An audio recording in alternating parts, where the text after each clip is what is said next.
موضوع پر آج ہم نے بات کرنی ہے اور جس کے اسپیکر کو ہم نے آج مدعو کیا ہے ان کے تعارف سے ہم پروگرام کو مزید آگے بڑھاتے ہیں. ہمارے ساتھ آج موجود ہیں آپ عالمہ ہیں, ذاکرہ اہل بیت ہیں, جامعہ زہرا قم سے فارغ التحصیل ہیں اور ساتھ ہی مدرسہ تعلیم القرآن والاحکام کی پرنسپل بھی ہیں. ہادی ٹی وی میں پہلے بھی صبح ہادی کے پروگرامز میں آتی رہی ہیں. ہمارے ساتھ موجود ہیں سیدہ مقدس کاظمی صاحبہ. السلام علیکم. وعلیکم السلام. بہت شکریہ خیر تشریف آوری کا. بہت شکریہ آپ لوگوں کا کہ آپ لوگوں نے یہ موقع دیا کہ ہم ایک دفعہ پھر آ کے اور قرآن کی طرز زندگی کے بارے میں قرآن پر اور اس موضوع پر بول سکیں اور بتا سکیں کہ کیا ہے قرآن طرز زندگی کیسی ہے. جی بہت شکریہ. خدا متعالی آپ کے وقت میں برکت مزید برکت عنایت فرمائے. ہم قرآن شناسی کی جانب بڑھ رہے ہیں. خیر ہم آج جس موضوع پر بات کرنے والے ہیں آپ سے وہ قرآنی طرز زندگی ہے. اصلاً قرآنی طرز زندگی ہے کیا؟ سب سے پہلے تو میں قرآن کی اس آیت کا سہارا لینا چاہوں گی کہ جس میں خدا فرما رہا ہے کہ بے شک یہ قرآن ہدایت ہے ان لوگوں کے لیے کہ تمام قوموں کے لیے کہ جس کو یہ سیدھے راستے کی طرف لے کر جاتا ہے. اور سب سے پہلے ہمیں دیکھنا ہے کہ قرآنی طرز زندگی ہے کیا. تو قرآنی طرز زندگی پر چلنے کے لیے سب سے پہلے ہمیں اس قرآن شناسی ضروری ہے کہ ہم اس کتاب کو پہچانیں, اس کتاب کی ہمیں معرفت حاصل ہے جس کی طرف ہم جا رہے ہیں. جب ہم نے راستہ تجویز کرنا ہے تو تب تجویز کریں گے, پہلے ہمیں اس راستے کا پتہ ہو کہ اس راستے پر جا کر ہمیں کیا حاصل ہو جائے گا. تو چونکہ قرآن اللہ کی کتاب ہے اور اللہ نے اپنے پیارے حبیب رسالت مآب پر ایک معجزہ خالدہ کو بھیجا کہ ایسا معجزہ کہ جو جاودانی ہے, جو تا حیات رہے گا, ابدی معجزہ ہے کہ اس کتاب کے اندر اللہ نے کچھ طریقے بتائے ہیں, کچھ طرق بتائے ہیں کہ جس کے ذریعے سے انسان قرآن تک پہنچ سکتا ہے. جی تو جب ہم نے کتاب کو پہچانا تو پتہ چلا کہ کتاب بھی کوئی عام کتاب نہیں ہے جس کی حفاظت کا وعدہ خود خدا نے قرآن میں لیا اور پھر رسالت مآب پر اس کتاب کو نازل کیا, اپنے پیارے حبیب محمد صلی اللہ علیہ وآلہ وسلم پر نازل کیا. تو پتہ چلا کہ کتاب بہت ہی عمیق ہے, بہت ہی دقیق پہلوؤں کو اپنے اندر رکھی ہوئی ہے. وہ کون سے پہلو ہیں؟ اگر ہم قرآن طرز زندگی پر چلنا چاہتے ہیں تو ان کچھ پہلوؤں کی طرف جانا پڑے گا. اور اس قرآن کو جب ہم کھولیں گے تو ہمیں نظر آئے گا کہ بہت سی ایسی چیزیں ہیں کہ جس کے اندر ہمیں بہت کچھ چھپا ہوا نظر آئے گا.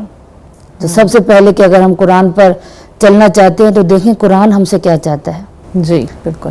اور یقیناً یہ ہمیں تبھی معلوم ہوگا کہ جب ہماری قرآن سے دوستی ہوگی, جب ہم بار بار اس کو کھولیں گے اور اس کتاب کی جانب بڑھیں گے اور اس کو سمجھنے کی کوشش کریں گے. اور یقیناً جب ایک قدم ہم بڑھائیں گے تو وہی الہی خود بخود ہماری بھی مدد کرے گی کہ ہم اس کو سمجھ سکیں. جس طرح سے آپ نے کہا کہ قرآنی طرز زندگی ہے کیا یا کیا اہمیت ہے اس کی, کچھ اصول ضرور وضع کیے ہیں پروردگار عالم نے. تو قرآنی اصول کیا ہیں, کس طرز پر زندگی کو گزارا جائے؟ جی قرآن کے جو طرز زندگی کے لیے خدا نے قرآن کے اندر اصول بتائے ہیں ان میں سب سے پہلی چیز ہے آزادی. کہ انسان کو خدا نے آزاد خلق کیا ہے, اشرف المخلوقات خلق کیا ہے. تو یعنی اگر کوئی بھی انسان اگر آپ دیکھیں تو اگر کوئی بھی نہیں چاہتا کہ اس کو قید کر دیا جائے, اس کو قید و بند رکھا جائے اور اس کے اندر ہم اس کو بہت سی آسائشیں دے دیں, بہت سی لذتیں ہوں, کھانے پینا فراہم کیا جائے, لیکن کیا ہوگا کہ وہ پھر بھی چاہے گا کہ میں اس قید سے آزاد ہو جاؤں. اور قرآن بھی ہمیں یہی سکھاتا ہے کہ آزادانہ زندگی, لیکن وہ آزادانہ زندگی کہ جو اسلامی معاشرے کے تحت ہو, اسلام کی طرز زندگی ہو, یعنی ہماری زندگی قرآن کے مطابق ہو. اگر ہم آزاد ہیں تو ہمیں پتہ چلے کہ قرآن نے ہمیں آزادی دی ہے. اور اسی کے لیے الہی جتنے بھی الہی نمائندے آتے رہے ہیں تو انہوں نے اسی چیز کی ترغیب دی, اسی چیز کو ہمارے اندر ڈالا, اس شعور کو بیدار کیا کہ انسان کو اللہ نے آزاد خلق کیا ہے. جی بالکل. اور اسی لیے ہم دیکھتے ہیں کہ اسلام کے اندر یہ جو کانسیپٹ ہے کہ کسی ظلم کے نظام کی پیروی نہ کی جائے یا ظالم کی اطاعت نہ کی جائے یا کہیں پر بھی اسلام خلاف یا جو الہی قوانین ہیں ان کے خلاف بات ہے، وہاں پر انسان بات کر سکتا ہے۔ جس طرح سے آپ نے کہا کہ آزاد انسان کو خلق کیا ہے اور وہ اسی طور پر زندگی گزار سکتا ہے، جو الہی قوانین ہیں اس کے لیے وہ آزاد ہے۔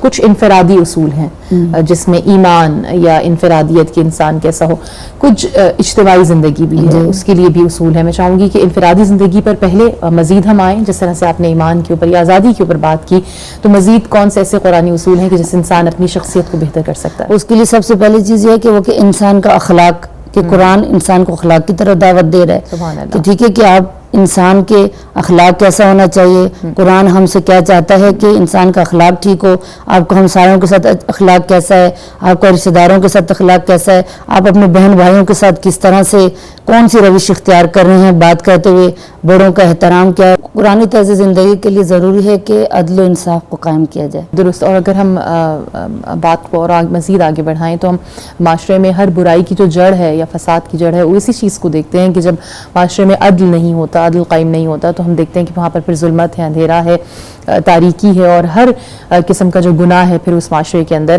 پایا جا سکتا ہے۔ جس طرح سے مولانا متقیان نے بھی کہا کہ جو حکومت ہے وہ کفر سے تو چل سکتی ہے مگر ظلم سے نہیں چل سکتی، اور ہم دیکھتے ہیں کہ ہر معاشرے میں جہاں پر ظلم رائج ہو جائے اور عدل نہ ہو تو وہاں پر اس طرح کی مسائل ہوتے رہتے ہیں۔ جیسا کہ خیر آپ نے بہت خوبصورت انداز میں کہا کہ قرآنی طرز زندگی میں ایک تو آزادی انسان کی اور دوسرا عدل اور انصاف۔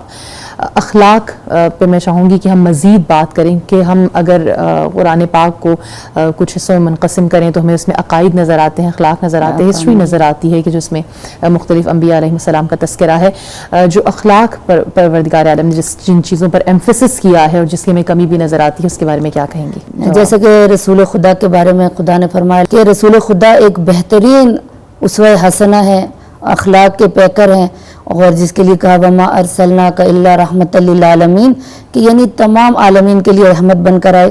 تو سب سے پہلے انہوں نے اخلاق کے ذریعے دین کو اجاگر کیا، دین کو پھیلایا۔ اس مکہ کی وادیوں میں جب اسلام کا سورج طلوع ہوا تو رسول خدا نے اخلاق کے ذریعے لوگوں کو دین سکھایا، کسی کے ساتھ کسی پر ظلم نہیں کیا، کسی کے ساتھ زیادتی نہیں کی، کسی کا مال نہیں اٹھایا، کسی کے ساتھ خیانت نہیں کی، یہاں تک کہ کفار بھی اپنی امانتیں پیغمبر کے پاس رکھواتے تھے، کیونکہ جانتے تھے کہ وہ صادق و امین ہے۔ تو ان کا اخلاق اس قدر بلند تھا، اور یہی چیز ہے کہ آج ہمارے معاشرے میں دیکھیں اخلاق کی کمی ہے، صبر ختم ہو جا رہا ہے۔ ہمارے معاشرے میں امن و امان اس لیے قائم نہیں ہے چونکہ ہمارے اندر صبر ختم ہوتا جا رہا ہے، اخلاق کی کمی ہو چکی ہے، لڑائی جھگڑے بڑھ چکے ہیں، ایمان کی کمزوری کی علامت ہے۔ تو اس لیے کہ ہمیں اپنے اخلاق کو بہتر بنانا چاہیے۔ اگر ہم چاہتے ہیں کہ قرآنی طرز زندگی پر چل سکیں تو اس کے لیے بھی یہ ایک اصول قرآن نے دیا ہے کہ اپنے اخلاق کو بہتر بنائیں۔ اگر آپ ڈاکٹر ہیں، آپ انجینئر ہیں، آپ چاہے شاپ کیپر ہیں، چاہے آپ ایک ممبر پر بیٹھنے والے ہیں، تو آپ کا اخلاق بہتر ہوگا تو ہی آپ کے پاس، اگر آپ شاپ کیپر ہیں تو زیادہ گاہک اسی لیے آئیں گے کہ آپ کا اخلاق بہت اچھا ہے۔ اگر آپ ڈاکٹر ہیں، اچھے طریقے سے، ایک مسیحا ہے ڈاکٹر، اگر اچھے طریقے سے اپنے مریض کو چیک کرتا ہے تو مریض خوش ہوتا ہے اور شاید کہ اس کی بیماری بھی ختم ہو جاتی ہے ڈاکٹر کا اخلاق دیکھ کر۔ جی۔ اور اگر آپ ایک عالمہ ہیں، آپ علم دینے والے ہیں، استاد ہیں، ٹیچر ہیں، تو تب بھی آپ کے اخلاق کی بہت ضرورت ہے کہ ہمیں اس اخلاق کو اپنانا چاہیے کہ جو پیغمبر کے لیے اللہ نے بھیجا، اور پھر اس کے بعد کیا ہے، قرآن بھی یہی کہہ رہا ہے کہ آپ اخلاق کا نمونہ ہونا چاہیے۔ اخلاق آپ کے اندر بہترین انداز میں ہو کہ آپ سے لوگ متاثر ہوں، آپ کے اخلاق کی وجہ سے لوگ آپ سے متاثر ہوں، آپ کے قریب آئیں، نہ کہ آپ سے دور ہوتے چلے جائیں۔ بہت خوبصورت الفاظ کا چناؤ کری، کیونکہ انسان کے اوپر بہت ساری ایسی مصیبتیں ہیں جو صرف اس کی زبان کی وجہ سے آتی ہیں۔ تو بے شک کہ ہم اگر انبیاء کا اخلاق دیکھیں، بطور خاص جن کی ہم امت ہیں اس نبی کا اخلاق دیکھیں تو ہمیں بدرجہ اتم نظر آتا ہے۔ پھر ائمہ اہل بیت علیہم السلام کی زندگی ہمارے پاس ہے۔ خیر میں چاہوں گی کہ بس 2 سے 3 منٹ ہیں، اگر آپ ان تمام تر پوائنٹس کو دوبارہ سے بتانا چاہیں ہمارے تمام دیکھنے والوں کو، یا اگر کوئی اور ایک پوائنٹ رہ گیا ہو تو ضرور قرآنی طرز زندگی۔ جی، قرآن طرز زندگی کے لیے کہ سب سے پہلے آزادی ہو اور عدل و انصاف ہے، اس کے بعد معاشرے میں امن قائم کرنا ہے، خوش اخلاقی ہے، اور اس کے ساتھ مساوات ہے کہ مساوات قائم کیا جائے۔ آپ کے ہمسائے ہیں ان کے حقوق کو ادا کیا جائے. اسی لیے اللہ نے قرآنی طرز زندگی کے لیے کہا کہ اپنے حقوق کے ساتھ اللہ نے حقوق العباد کا تذکرہ کیا کہ جہاں میرے حقوق ادا کیے جائیں وہاں حقوق العباد بھی ضروری ہیں, اور اس کو باعث ثواب قرار دیا گیا, باعث عبادت قرار دیا گیا.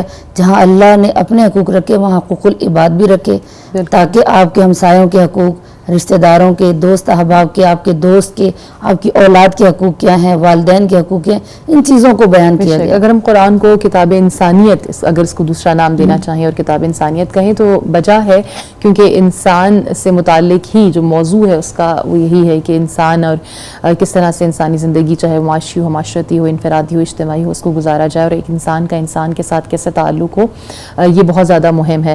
بہت شکر گزار ہوں خیر آپ کی تشریف آوری کے لیے, اور ایک چھوٹا سا ہدیہ ہے ہماری ٹیم کی جانب سے, اور ایک شکریہ کے ساتھ اور بہت ساری دعاؤں کے ساتھ. بہت شکر گزار ہوں. یہاں پر ناظرین وقت ہے بریک کا.